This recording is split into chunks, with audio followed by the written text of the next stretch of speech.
आने वाले एपिसोड में आप देखेंगे कि पति ब्रह्मचारी की कहानी एक बेहद ही दिलचस्प और खौफनाक मोड़ पर पहुंच चुकी है। आकाश अपने शातिर दिमाग से एक ऐसा खतरनाक जाल बुन रहा है जिसमें वो ईशा को एक बेबस मोहरे की तरह इस्तेमाल कर रहा है।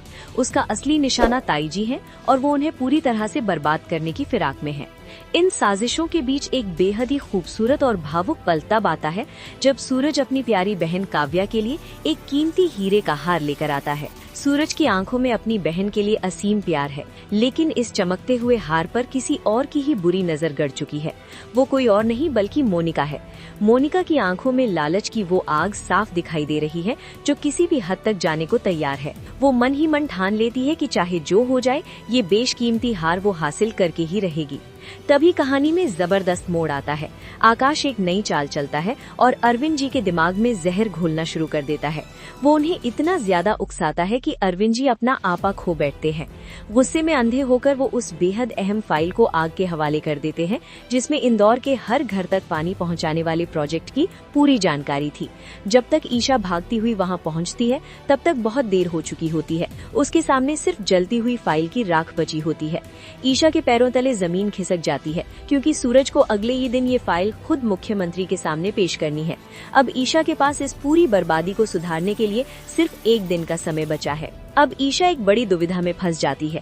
उस जली हुई फाइल का सारा बैकअप और जरूरी कागजात सूरज के घर पर ही मौजूद है, लेकिन सबसे बड़ी मुश्किल ये है कि सूरज ने ईशा को अपने घर में कदम रखने से साफ मना किया हुआ है।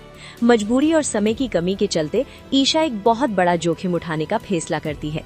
वो एक साड़ी से अपना चेहरा पूरी तरह ढक लेती है और किसी अजनबी की तरह चुपके से सूरज के घर में दाखिल हो जाती है ताकि कोई उसे पहचान न सके। जिस वक्त ईशा घर के अंदर कदम रखती है वहाँ माता का भव्य और पवित्र जगराता चल रहा होता है।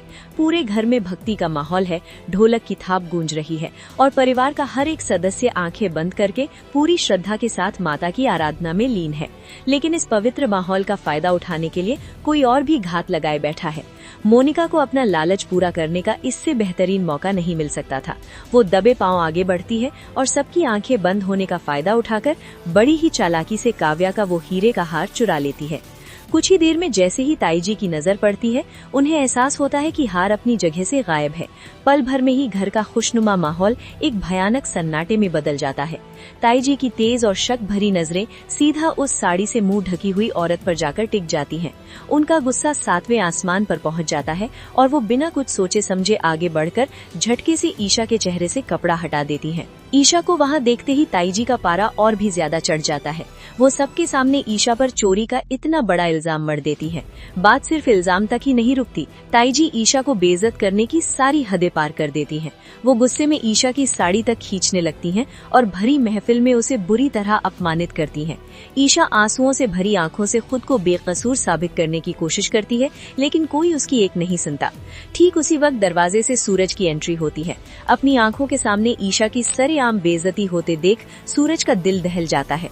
वो तुरंत आगे बढ़कर ताईजी को रोकता है और सबके सामने ईशा की ढाल बनकर उसकी इज्जत बचाता है।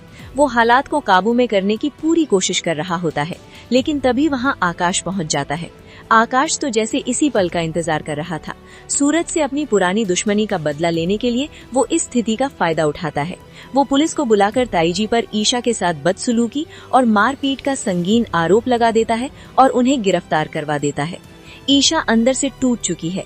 वो कभी नहीं चाहती थी कि ताईजी जेल जाएं, लेकिन आकाश की खतरनाक धमकियों ने उसे खामोश और बेबस कर दिया है।